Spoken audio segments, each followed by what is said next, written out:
ہمارے پاس ایسی کوئی چیز ہے جو ہم عرض کر سکیں؟ آج دعائیں کہاں نہیں ہو رہی ہیں؟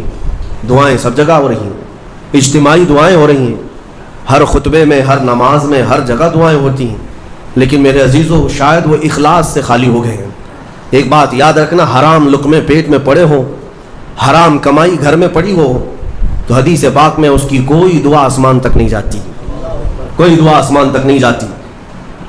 اور ان تمام چیزوں کی طرف کبھی خیال بھی نہ کرنا اور پھر یہ کہنا کہ ہماری دعائیں کیوں نہیں قبول ہوتی، اخلاص نہیں ہوتا، یا تو پھر دعا تو کرتے ہیں، کمائی بھی صاف ہے، حلال ہے، لیکن دعا کرنے کے وقت ایسا لگتا ہے جیسے کوئی ڈیوٹی ادا کر رہے ہیں، جلدی سے بھاگنا ہے۔ ہم تو دیکھتے ہیں نا، نماز میں ہاتھ اٹھانے میں بھی لوگوں کو شرمندگی ہونے لگتی ہے، کچھ تو مرے ہوئے ہاتھوں کے ساتھ دعا کر رہے ہیں، کچھ انگوٹھے پھوڑ رہے ہیں دعا میں، تم رب تعالیٰ کی بارگاہ میں مانگ رہے ہو۔ اخلاص اگر ہوتا تو تمہیں اپنے ہی کی خبر نہیں ہوتی۔ اخلاص، دعا بھی تو رسمی طور پر مانگ رہے ہیں، امام اپنی دعا کر رہا ہے، مقتدی اپنے انگوٹھے پھوڑ رہے ہیں، یہی تو چل رہا ہے۔ کچھ انگلیوں میں کھیل رہے ہیں، کچھ اپنے ہاتھوں کو نیچے لٹکائے ہوئے ہیں۔ میرے آقا صلی اللہ تعالیٰ علیہ وسلم جب دعا کرتے ہیں، صحابہ کہتے ہیں کبھی کبھار حضور روتے ہوئے اتنی بلند ہاتھ اٹھا لیتے کہ حضور کے بغلوں کی سفیدی نظر آتی تھی۔ خانہ کعبہ کے پاس حرم پاک میں کبھی حضور دعا کرتے ہیں۔ میرے عزیزو، دعا ایک طرح سے بھیک مانگنا ہے، اور وہ بھی پروردگار عالم کی بارگاہ میں، اور تمہارے انداز دیکھے جاتے ہیں، تمہارا اخلاص بھی دیکھا جاتا ہے۔ مانگنے میں ہی تم سیریس نہیں ہو، صرف رٹی رٹائی ہوئی چیزیں بولے جا رہے ہو، یعنی کسی نے یاد کرا دیا بس وہی بولے جاؤ۔ تمہارا دل کب کہہ رہا ہے، دل کی حضوری کے ساتھ کب کہہ رہے ہو؟ کچھ چیزیں خاص ہیں، صغیرہ کبیرہ ہمارے معاف کر دے، اس کو پتہ ہی نہیں صغیرہ کون ہے کبیرہ کون ہے، یہ تو رٹی ہوئی چیزیں بولے جا رہے ہو نا۔ اے اللہ ہمارے صغیرہ کبیرہ معاف کر دے، کیا ہے صغیرہ کبیرہ؟ کچھ پتہ نہیں، مولوی صاحب نے سکھایا تھا۔ دل کا جب حضور نہیں، دل کا اخلاص نہ ہو تو پھر کیا چیز مانگ رہے ہو اللہ کی بارگاہ میں؟ اخلاص یہ سب سے بڑی طاقت ہے، اگر یہ نہیں ہے تو عبادتوں کی جان ہی نہیں ہے، عبادتوں کی جان ہی نہیں ہے، عبادتوں کی جان اخلاص ہے۔ یہاں تک کہ امام غزالی رحمۃ اللہ تعالیٰ علیہ نے ایک واقعہ ایسا بھی لکھا ہے، وہ پڑھنے کے بعد مجھے بڑی حیرت ہوتی ہے۔ ایک بزرگ تھے، 30 سال تک انہوں نے پہلی صف میں کھڑے ہو کر نماز ادا کی، 30 سال تک ایک بھی نماز ان کی تکبیر اولا بھی نہیں چھوٹی امام کے پیچھے۔ تکبیر اولا، امام جب پہلی تکبیر باندھ رہا ہے اس تکبیر میں وہ حاضر رہتے تھے، جماعت تو دور کی بات ہے، چھوٹنا، پہلی تکبیر کبھی نہیں چھوٹی 30 سال تک۔ 30 سال کے بعد ایک دن ایسا اتفاق ہوا کہ وہ مغرب میں لیٹ ہو گئے، ایک رکعت ہو گئی تھی، اور 30 سال کے بعد صفیں بھر گئی تھی، پیچھے جگہ ملی، وہ آئے اور کہا آج اگر میں پیچھے نماز پڑھوں گا سب گھوم گھوم کے مجھے دیکھیں گے۔ 30 سال سے جو پابند تھا کہاں گیا، کہاں گیا؟ ہوتا یہی ہے سب، وہ شرمندگی کے مارے کہ لوگ مجھے دیکھیں گے، کیا سوچیں گے، گھر چلے گئے، گھر جا کر مغرب پڑھ لی۔ عشاء میں آنے میں پھر ڈر لگنے لگا کہ اب تو پوری نماز میں ہی نہیں گیا تھا، لوگ سوچیں گے 30 سال کے بعد پہلی نماز آپ کی نہیں ہوئی ہے، کہاں گئے تھے، کہاں گئے؟ عشاء میں بھی نہیں آئے، عشاء میں بھی نہیں آئے۔ اس زمانے میں ایک بڑے کامل بزرگ تھے، ان کو خبر کی گئی آج ایک بڑا حادثہ ہو گیا ہمارے شہر میں۔ کہا کیا؟ کہا فلاں بزرگ جو 30 سال سے مسجد میں تکبیر اولا کی بھی پابندی کرتے تھے آج وہ غائب ہے۔ تو اس بزرگ نے فرمایا چلو ہم ملتے ہیں۔ جا کر کے ملے کہ کیا ہے، طبیعت خراب ہو گئی، حلیل ہو گئی، کیا ہوا؟ انہوں نے کہا کچھ ہوا نہیں، لیکن تھوڑا سا لیٹ ہو گیا مغرب میں، اور پھر پیچھے جگہ مل گئی 5-6 صفوں کے پیچھے۔ میں نے یہ سوچا کہ لوگ بعد میں کیا کہیں گے، لوگ کیا کہیں گے کہ اتنے سالوں کی پابندی کے بعد آج تمہاری پہلی صف بھی نہیں ہوئی، پہلی تکبیر بھی نہیں ہوئی۔ اس بزرگ نے کہا کس سے؟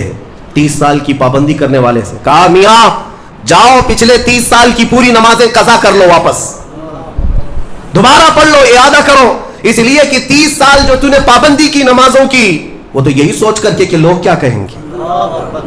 آج تیرے دل میں یہ جو خیال آیا کہ لوگ کیا کہیں گے مغرب کے پیچھے ہو جانے سے، اس کا مطلب ہے کہ 30 سالوں تک جو تو نے پابندی کی یہ لوگوں کے لیے کیا، اللہ کے لیے نہیں۔ جاؤ واپس لوٹاؤ 30 سال کی نماز سے۔ رونگٹے کھڑے ہو جاتے ہیں جب میں یہ پڑھا۔ واقعی میرے عزیزوں، اس بات کا خیال بھی نہیں آنا چاہیے ہمیں عبادتوں میں کہ لوگ ہمیں کیا کہیں گے۔ اللہ رب العزت کا ذکر ایسے کرو کہ مدہوش ہو جاؤ، صرف میرا مولا مجھے دیکھ رہا ہے، دنیا کیا کہہ رہی، اس سے ہمیں کیا غرض ہے۔ آج یہی بیماری نے بہت ساری عبادتوں میں ہمارے خلل ڈال رکھا ہے، خلل ڈال رکھا ہے۔ تمہاری سنتوں سے دور ہونے کا ایک بڑا سبب بھی یہی ہے کہ لوگ کیا کہیں گے۔ یہ کبھی نہیں سوچتے کہ قبر میں جاؤں گا تو مصطفیٰ کیا کہیں گے، میرے آقا صلی اللہ تعالیٰ علیہ وسلم دیکھیں گے تو کیا کہیں گے، یہ کیوں خیال نہیں آتا۔ اگر اسی حالت میں دنیا سے چلا گیا، جیسے آج آوارہ گردی میں ہوں، نشہ میں ہے، سنتوں سے دور ہے، اٹھا کر جب مجھے قبرستان لے جایا جائے گا، میرے آقا اگر دیکھیں، میرے آقا کیا کہیں گے؟ عزیزان گرامی وقار، بعض بزرگوں نے فرمایا ہے کہ کچھ لوگوں سے اگر حضور ناراض ہوتے ہیں تو یہ تک پوچھتے ہیں کیا تو میرا غلام ہے؟ اگر وہ کہتا ہے یا رسول اللہ آپ کے سوا کس کا غلام ہو، تو پوچھا جائے گا کہ تیرے پاس علامت کیا ہے غلامی کی، دلیل کیا ہے؟ اس کو بھی شیخ عبدالحق محدث دہلوی رحمۃ اللہ علیہ نے ایک واقعے سے نقل کیا ہے۔ اس لیے میرے عزیزو، اعلیٰ حضرت نے جو فرمایا، آج لے ان کی پناہ، آج مدد مانگ ان سے، کل نہ مانیں گے، قیامت میں اگر مان گیا۔ اپنی عبادتوں میں اخلاص عطا کرو۔ آج کے زمانے میں سب سے زیادہ ضروری بھی یہ چیز ہے کہ میں یہ نہیں چاہتا کہ یہاں پر سارے لاکھوں مسلمانوں کو سڑک پر اتاروں، نہیں، اگر اخلاص والا ایک بندہ ہو تو پوری زمین کو زیر و زبر کر ڈالے گا۔ انقلاب ایک سے آتا ہے، ایک بھی کافی ہے اگر اخلاص والا ہو، ورنہ پھر کثرت سے کچھ ہونا نہیں ہے۔ آج جس طرح کی آزمائشوں کے تم شکار ہو، ان میں بھی ضرورت اسی بات کی ہے کہ تمہارے اندر اخلاص آ جائے، تمہیں کوئی ڈرا کر کے عبادت نہ کرائے۔ اور میں تو شروع سے کہتا بھی تھا، آج کئی جگہوں پر بچوں کی بھی تربیت کے لیے، مدرسوں میں بھی، شاید آج سے 10 سال پہلے ہی حافظ صاحب سے بھی جانتے ہوں گے، کیمرے لگائے جاتے ہیں کہ بچے کچھ غلط نہ کریں۔ ٹھیک ہے، نگرانی کے لیے جہاں تک ہے میں اس کا مخالف نہیں ہوں، لیکن ان کے دلوں میں اس بات کا اگر خوف ہے کہ استاد دیکھ رہے ہیں، مجھے جلدی نماز کے لیے جانا ہے، ایک نہ ایک دن تو کیمرہ بند ہوگا، کیمرے کے باہر بھی تو آئے گا، اس دن کیا کرے گا؟ اپنی اصلیت پر آ جائے گا۔ یہاں کوئی کیمرہ نہیں ہے، آزاد رہو، کھل کر کے رہو۔ مطلب یہ ہے کہ تم اس کو کیمرے کا عبادت گزار بنائے، اللہ کا نہیں۔ تربیت وہ ہونی چاہیے جو محبوب الہی نے فرمایا۔ ایک شخص آیا محبوب الہی سے پوچھنے لگا کہ حضور کبھی کبھار تو گناہ کرنے کی اجازت مل جانی چاہیے۔ آپ نے فرمایا کیوں نہیں، ملنا تو چاہیے۔ وہ خوش ہو گیا، کیا گناہ کرنے کی اجازت ملتی ہے؟ کہا بالکل ملے گی میری طرف سے۔ خوش ہو گیا، کہا کہ حضور بتائیے کیا ہے، کیسے کر سکتے ہیں؟ کبھی کوئی کبھار چھٹی تو ہونی چاہیے گناہ کرنے کے لیے، ہفتے میں ایک بار، مہینے میں ایک بار۔ محبوب الہی نے فرمایا بالکل، 2 شرطیں ہیں میری، اگر وہ پورا کر لے تو تجھے اجازت ہے میری طرف سے گناہ کرنے کی۔ کہا بتائیے۔ محبوب الہی نے فرمایا پہلی شرط یہ ہے کہ جب گناہ کرنا ہو تو اللہ کی زمین سے باہر نکل کر کرنا، اس کی سلطنت سے باہر جا کر کرنا، جہاں اس کی سلطنت نہ ہو وہاں جا کر گناہ کرو، شوق سے کرو۔ اس نے کہا حضور کوئی ذرہ ایسا ہے جو میرے مولا کی سلطنت سے خالی ہے؟ کوئی ایسی جگہ ہے جو اللہ کی خدائی سے خالی ہے؟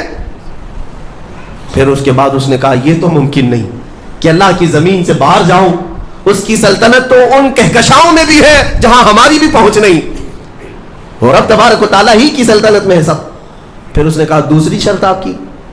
محبوب الہی نے فرمایا جب گناہ کرنے کا ارادہ ہو تو وقت دیکھ لینا، اس وقت گناہ کرنا جب تیرا رب سو رہا ہو۔ اس نے کہا حضور یہ کیسی شرط ہے؟ میرا مولا تو وہ ہے لا تأخذہ سنۃ ولا نوم، میرا رب وہ ہے جسے نہ اونگ آتی ہے نہ نیند آتی ہے، وہ پوری کائنات کے لیے حی اور قیوم ہے۔ تو محبوب الہی نے کہا ظالم، جب تجھے یہ دونوں باتیں معلوم ہیں کہ تو اس کی سلطنت سے باہر نہیں جا سکتا اور اس کی غفلت کا ایک لمحہ کیا ایک آن بھی نہیں آ سکتی، تو کیا تجھے اس بات کی شرم نہیں آتی کہ اسی کی زمین پر اسی کے دیکھنے کی حالت میں گناہ کروں؟ یہ کیسے ممکن ہے کہ تجھے تیری ماں دیکھ رہی ہو، تیرا باپ دیکھ رہا ہو اور تو اس وقت ننگا ہو رہا ہو؟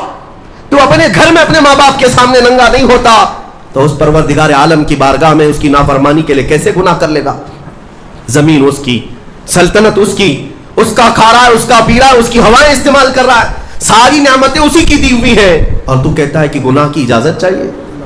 اور پھر اللہ رب العزت ایک آن کے لیے بھی جب غافل نہیں ہے تو کیا اس بات کی شرم نہیں آتی کہ رب تعالیٰ دیکھ رہا ہو اور اس وقت تم گناہ کر رہے ہو؟ عزیزان گرامی، یہی وہ عبادت کا اعلیٰ درجہ ہے جو محبوب الہی نے سکھایا کہ کسی کے اندر یہ 2 تصور آ جائیں کہ میرا مولا ہر گھڑی مجھے دیکھ رہا ہے اور میں جہاں جاؤں گا اسی کی سلطنت میں جاؤں گا۔ یہ اخلاص ہے، پھر یہ عبادتوں کی جان ہے۔ پھر دیکھنا آپ کی عبادتوں میں لطف کیسا آئے گا اور مزہ کیسا آئے گا، عبادتوں کا طور طریقہ ہی بدل جائے گا۔ ہاں، یہاں آ کر کے پھر نماز میں حساب کتاب نہیں شروع کریں گے نماز میں آ کر کے بازار کی باتیں تمہارے دماغ میں نہیں گھومیں گی. امام پتہ نہیں کیا پڑھ رہا ہے, مقتدی کہیں اور پہنچا ہوا ہے. یہ کیوں ہو رہا ہے؟ اخلاص نہ ہونے کی وجہ سے. دل کے اندر اخلاص نہیں, خالص اللہ کے لیے کرے. حضرت حاتم اصم بڑے بزرگ ہیں, اور وہ نماز کے لیے کھڑے ہوتے تو ان کے بدن کے جو بال ہیں نا وہ اتنے کڑک ہوتے تھے کہ کپڑے سے باہر آ جاتے تھے. رونگٹے ان کے جو کھڑے ہوتے کپڑوں سے باہر آتے تھے, ان کا جسم پیلا پڑ جاتا تھا. جب اذان ہوتی تھی تو ان سے پوچھا گیا کہ آپ اتنا کیوں ڈرتے ہیں؟ کہتے ہیں دنیا والے بادشاہ اگر طلب کے لیے بلا لے تو ڈر ڈر کر کے جاتے ہیں کہ میرا کیا حساب ہونے والا ہے, اور وہ شہنشاہ اعظم جب بلا رہا ہے تو میرا دل خوف سے لرز جاتا ہے کہ اب میرے ساتھ کیا ہونے والا ہے. وہ میرے ایک لمحے سے بھی غافل نہیں. بادشاہوں کو ہیلے بہانے کر کے تم بچ تو سکتے ہو, اس کی بارگاہ میں کہاں بچو گے؟ اور پھر حاتم اصم سے پوچھا گیا آپ عبادت کیسے کرتے ہیں؟ وہ کہتے ہیں میں جب نماز کے لیے کھڑا ہوتا ہوں تو تصور میرا یہ ہوتا ہے کہ ادھر بھی دوزخ ہے ادھر بھی دوزخ ہے, دونوں طرف گڑھے ہیں اور سامنے جنت ہے, اللہ رب العزت کی رضا ہے اور پیچھے ملک الموت انتظار میں ہے. اس تصور کے ساتھ میں نماز پڑھتا ہوں کہ اگر ہلوں گا تو ادھر جہنم کا گڑھا ہے, ادھر ہل گیا تو ادھر جہنم کا گڑھا ہے. مجھے بڑھنا ہے میرے مولا کی رضا کی طرف, اور ملک الموت اتنے قریب آ کر کھڑا ہے کہ گردن پہ ہاتھ رکھا ہے. اس لیے میں اپنی ہر نماز کا ہر سجدہ آخری سمجھتا ہوں, اس کے بعد شاید ملک الموت مجھے اٹھا لے گا. تو جب میں سجدے میں جاتا ہوں تو مولا کو منائے بغیر اٹھتا نہیں کہ مولا ہو سکتا ہے اس کے بعد پھر میرا سجدہ ہو یا نہ ہو, اسی سجدے میں تو مان جا مجھے مغفرت فرما دے. یہ نمازوں کا بھی طریقہ ہے, یہی اخلاص ہے.